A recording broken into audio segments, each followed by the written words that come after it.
You are entering the Nillyverse with your hosts Gustavo and Rodney Perry. This episode has been brought to you by the Society of Namecoin. No.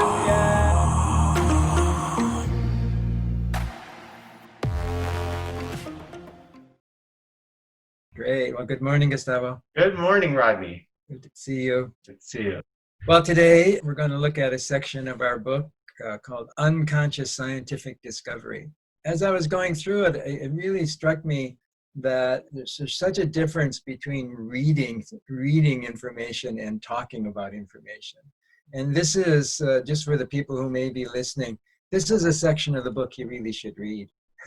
It's quite complex. It's a little bit of a slog in terms of research, but in order to really make the point that we need to do here, it took a little research, and so you'll have to bear with us, and I think we'll try to make it a little easier with talking. Talking about it is so different than reading. So the main point, there's one main point, that in scientific discovery, the research, the narrative history, the writing on thinking has basically said that there is something going on called parallel processing, which means that in solving scientific problems, there is rationality going on in an aware way and rationality going on in an unaware way. So that's unconscious scientific discovery called parallel processing. And the odd point, of course, is that how can we possibly be rationally attacking a problem and having no awareness of it at all? The fact is we do. That's what the chapter is about. And the chapter has meaning in terms of where we're going, because introducing this notion of unconscious scientific discovery leads us one step further along the path toward neological knowing, which we say happens meta-conceptually. We're working our way down a path that we know where we're going, so this is the start. So anyway, I mean, just as a way of talking about it, popularizers of science, generally speaking, don't validate looking at sources of information that are unconscious. We talked a bit earlier about this phrase, escape velocity. Yeah, I Escape really like velocity is a great phrase. it. It is. Again, I think that you and I have done a really good job of giving certain images and phrases handles for people to understand. And escape velocity, we didn't make up escape velocity. No. That we took from other people, but the notion was that an image can provide the escape velocity to solve a problem beyond the realm of intellect. And many popularizers of science simply won't validate this, and their non-validation is really naive. Because if you look at the history of psychology going way back to the beginning of the turn of the century, it's been established that unconscious problem solving is always going on. And that's one of the research things that we did in this chapter, was to show how clear that has been established in the history of psychology.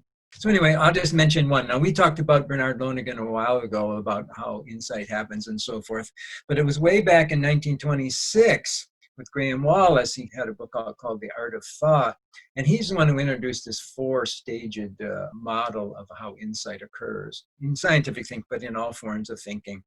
And the first stage he called preparation. That's what we've talked about a lot, about the long, intensive rational investigations into a problem. We use Watson and Crick as an example there, and Kekulé as an example. The second stage is what's called incubation. Incubation is a great word because it implies there's something going on down there that we really don't understand. It is the unconscious aspects of... Right, something going on beneath the shell. Beneath the shell, we can't see inside there, incubating. Bird hasn't, what do they call that when they peck through? Yeah. I can't think of it. Dawn of day. I thought of fledging, but it's pipped. Bird hasn't pipped yet. The third stage is illumination. That's the explosion of eureka. I love looking at these late 19th century, early 20th century scientists because they have this wonderful language. And he called this eureka moment the happy thought, which I thought was wonderful, you know. And after all this work, you have a happy thought of insight. And then the fourth one is, of course, verification. Now, I just want to say one more thing about this preparation stage. Remember, you and I were talking about, I think it was the last podcast, about how insight comes about after a long period of work, right. Long period of hard work, rational investigation.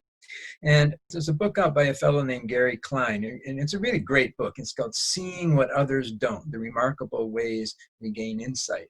And in his book, he says this really wonderful thing, is that what happens experientially with this long investigation is that you come to a point where you feel trapped. You feel like you're in a situation that mentally that you can't get out of. There's a sense of entrapment that comes. Yeah, you feel you've looked everywhere and there are no exits. There are no exits. There are no doors. Exactly. That's exactly what I thought of. It was the Sartre.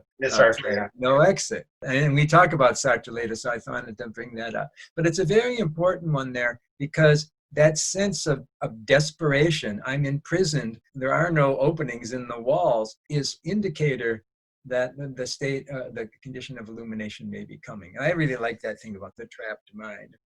But anyway, I wanted to just bring up, we've talked, implying that this is about scientific investigation. This sort of investigation leading to insight has been documented for 1,000 years in our literature. And we keep going. Throughout our book, I think we mention Anselm of Canterbury about 5 times. I like him for some reason. I keep coming back to him. So Anselm of Canterbury in the 11th century wrote this proslogium. And if you love archaic language to talk about thought, his is the most beautiful. So he is, in the proslogium, he's saying to himself, I wonder if there's one way of thinking, just one phrase unto itself that can prove the existence of God without anything else helping it. Just that one phrase.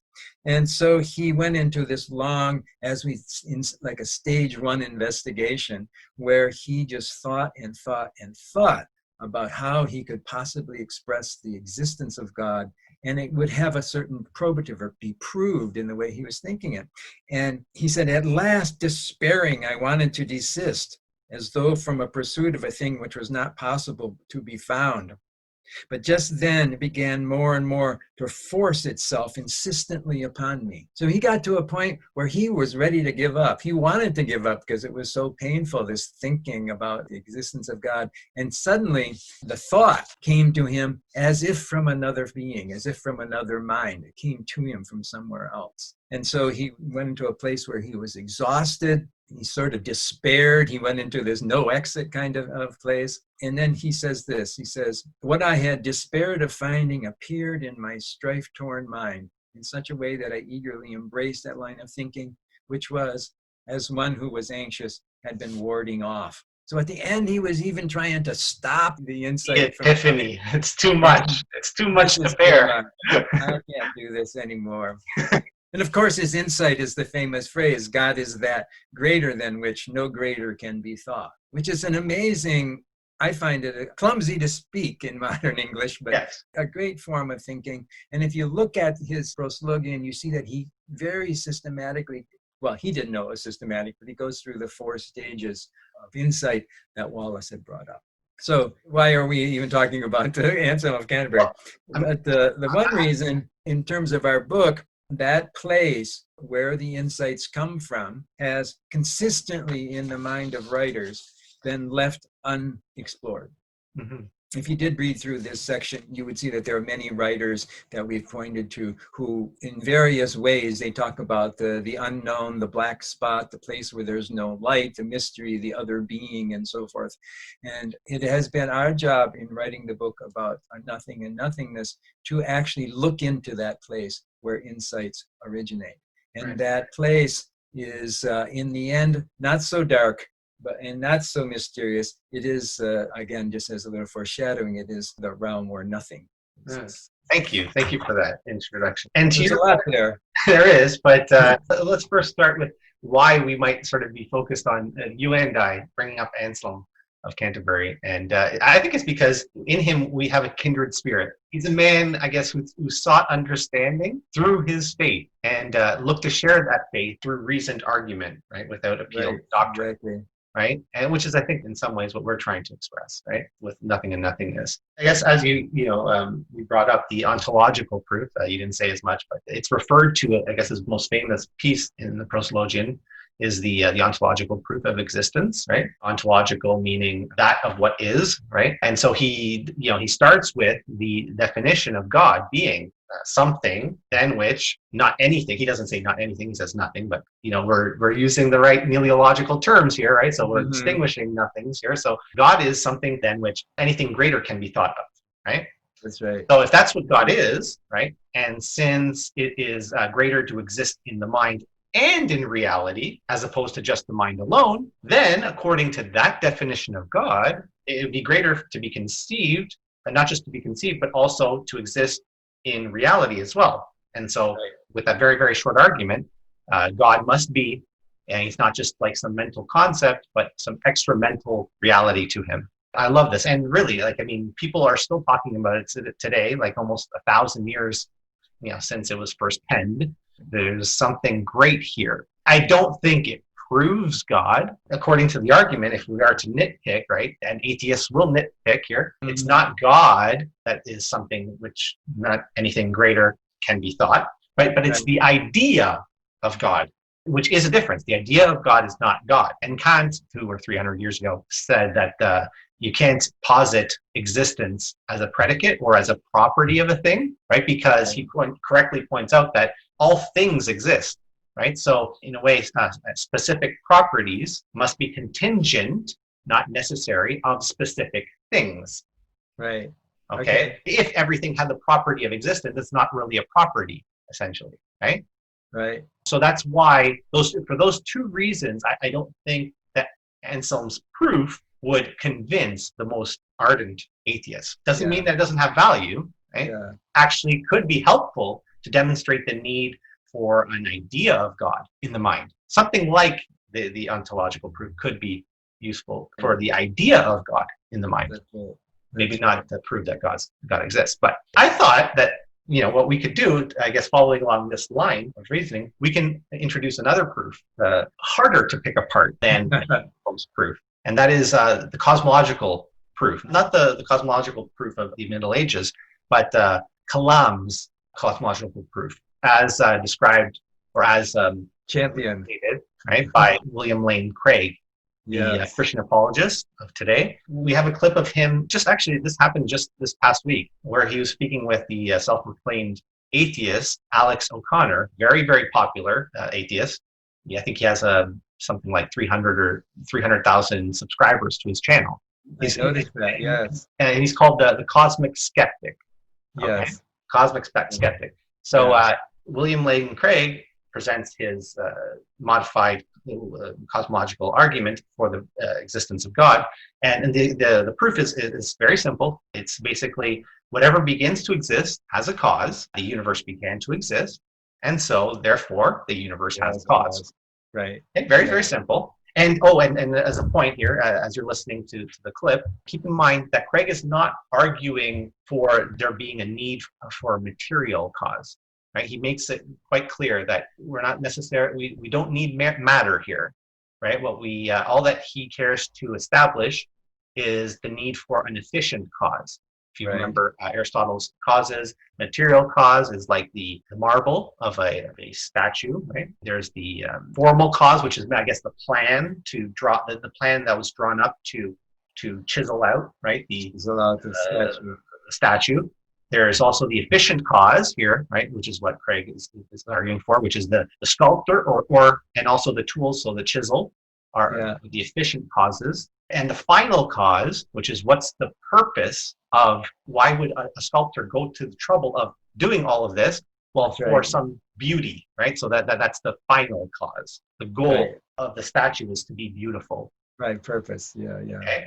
So matter is not necessarily. I always had trouble remembering the causes, tell you the truth. Oh, I tell you, I wanted to drill that into my head. Like, I loved it so much when I guess was exposed to it in university. It took me a while but that example has been, That's a good one. The sculptor is a good one too. Because it really gives you like a good idea of like what each cause is. And so Craig is arguing for the efficient cause here. And I guess what Alex is trying to do is he's trying to poke holes in why only universes need not have a cause. Okay, so very, very strange. And listen to William Lane Craig, his, I guess, listening to atheist friend Alex O'Connor. Let me first share the screen here. Let's try not to speak while the clip is going. Oh, okay. All right. For example, if we human beings create a circle, it has to be round, right? We can't create a square circle. Right. But that's not due to a property of us. That's due to a property of the circle, right? So in the same way, although nothing has no properties and so can't prefer universes, what if it can only... What if only universes can come from nothing because of a property of the universe, not because of a property of nothing? Right. That is exactly what you would have to say, because as you say, properties only inhere in existing things. Beings have properties, not non-being. So you'd have to say it's an inherent property of the universe that it can spring into existence without a cause. And I just can't make sense of that. Which sounds absurd. Something that doesn't exist come into existence without a cause because it has a property after it comes into existence. I mean, it sounds strange, but the reason why I think it's useful to think in those terms, or at least of the possibility of it happening, is because specifically the objection that why don't things pop into existence all the time? I suppose what I'm trying to do is make at least a far-fetched case. I'm trying to show at least a possibility that things could come into existence out of nothing, and yet by definition, we'd be incapable of witnessing it. So maybe things do come into existence out of nothing all the time, but because these are only universes, we'll never be able to observe it, we'll never be able to see it. Let me commend you for your method, Alex, because by pushing these questions, what you help the atheist to see is the intellectual price tag of his atheism. And I think that's very valuable.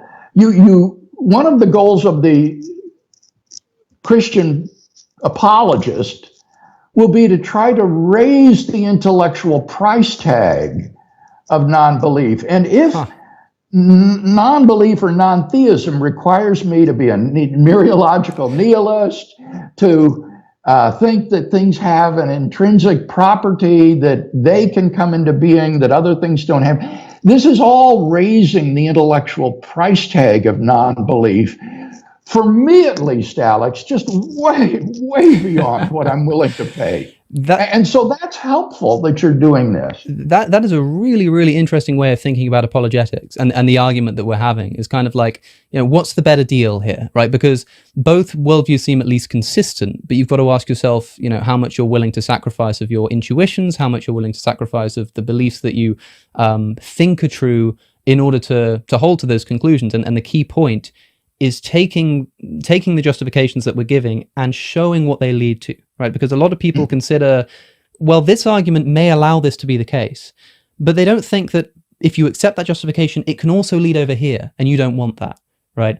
And so I think this discussion has demonstrated that every time you think of a justification for a point you're trying to raise, you have to consider the implications of that justification and the other areas of philosophy it causes you to sacrifice. That's a really, really fascinating way of thinking about it. And I think it's a great place to end this conversation. Yes. Thank you so much for having me on today. Okay. So I guess, you see what became of Alex there, right? So essentially, the idea is that what Alex is trying to lobby for, right, is a universes having the property, right, that makes it such that they and only they can come into existence out of nothing, right? Because the problem that Craig correctly points to, right, with things not having causes, right? Well, why don't we see horses, cars, beach balls, random fluff, just pop into existence out of nothing, right? We don't see that. So maybe that might be the case, that there's a property of universes, and that's why only universes can pop into existence out of nothing, right? And that would explain why we have what we have, and we don't see things popping into out of existence in our universe, right? Because it's only universes that can pop into it out of existence out of nothing, right? But at what intellectual cost? And that's the great point here that Lane sort of comes out with, like this intellectual price tag of atheism.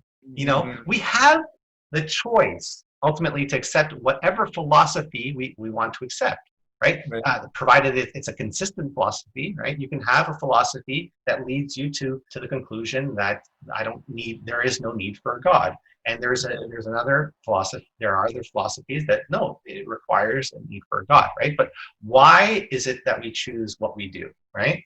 Alex O'Connor, right, seems to be looking for an escape to the conclusion of the Kalan cosmological argument. That's right. Because he does not like the conclusion.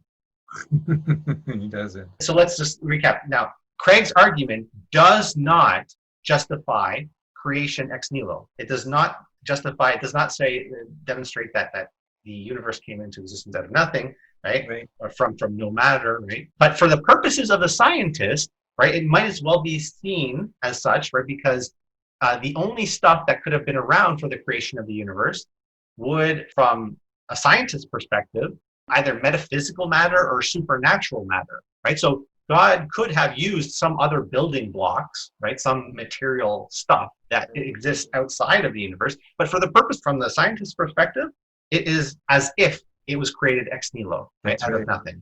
Because the scientist can't accept a metaphysical matter or a supernatural matter. That's right. That's right. Yeah. Ultimately, to wrap things up, right?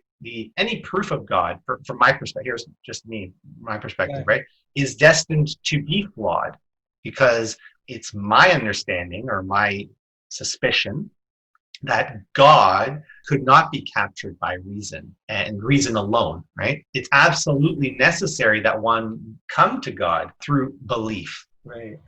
Reason can help you get to the edge that we talk about in the book, right? The cliff's edge. And then it's belief that pushes you off the edge, allows you to jump. That's right. Whatever proof will be grossly insufficient in some way, right? Because we need to know what he is, why he is, and who he is. And that can only come through belief, I think. That's right. That's right. I watched that whole discussion. That's a good one, huh? Request, and there's some real pithy things in there. And one thing that struck me, and this is interesting in terms of this fellow, this older professor fellow who has written lots of books and has been is known for being his position at the apologist of Christian theology and so forth. He was not limber in his presentation. Mm-hmm. Whereas the questioner was much more limber. Yes. Because the questioner wasn't holding to a particular stance. And I really noticed that. I think Craig, the professor's name is Craig, right? Yeah, well, William Craig. Yeah, William Craig. That's right, William. You and I have had this understanding, this experience where when we're talking together, we learn things about the book and about our own understanding by talking. And I think some of that is because there's no apology going on in our discussion. Yeah, we don't have to apologize. I think that Craig is a bit anything. stiff. Yes. I think he's a bit stiff in his apology. Yes. I think he could have been more limber and learned more. You're right. While still making his point. This young fellow was quite penetrating in his questioning, and you could see it made him a little bit nervous at point. So that was just one thing I noticed, that something in our discussions that I've really appreciated is the learning that I have when we discuss. So that was just something I noticed. And another thing that's interesting for me about there's a lot of things. Anselm also said that I don't understand in order to have faith. I have faith in order that I can understand. Mm-hmm. Which is a great phrase about the power of faith to actually help you solve problems in a rational way.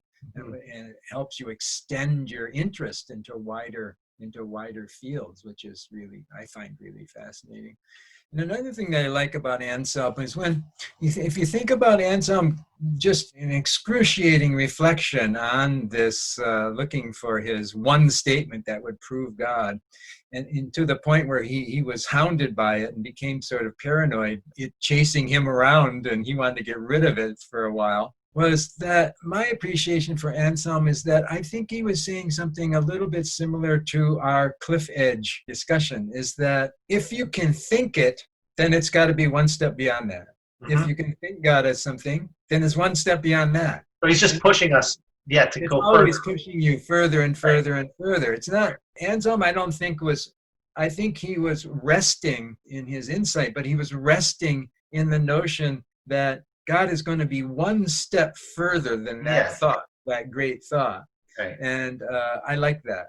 I think that's really great. It's very consistent with our cliff edge discussion that we go into nihilology. Mhm. Anyway, yeah, very good. Very interesting discussion. And earlier, I don't know, the discussion about Lawrence Krauss was very fascinating. Oh, yes. Like I said, this was done here, I mean, introduced to YouTube on June 21st, so a couple days ago. Right? It seems like what, 2 weeks ago, right? William Craig and Alex both agreed here, which is nice to see, right? That Krauss's use of nothing in his book, Universe from Nothing, was very, very sloppy. We could have played that clip, right? I just felt like that there wasn't. It was more parroting what we, which is nice, right? Because it's like we're on the right track here. What we're doing, right? We just like choose to dive a little bit deeper and not just like leave it as okay. Well, so Krauss was wrong. Okay, let's move on. No, there's something important here, right? Yeah. Krauss being wrong is not just Krauss. There are many popularizers that are getting this point wrong, and it's happening maybe not just when they're talking about a universe from nothing, but whenever it is that they're using teleological terms. So let's make it clear. That's right. That's right. Yeah. So even Stephen Colbert. That's right. Stephen Colbert really nailed it. Yeah, that's it. That's right. Okay. So is that where you want to leave off, or is there something else? I mean, there's always more, but I think this is good. This works well. This worked out well because it was a great example of Anselm and the arguments for the existence of God, and also about where we're going with parallel processing in science. Very good. Excellent. Okay, so we'll leave it at that, and we'll see you next week. All right. Thanks for your teaching today. Thank you. Bye-bye. Have a good night golfing. Thanks. Bye-bye. Bye.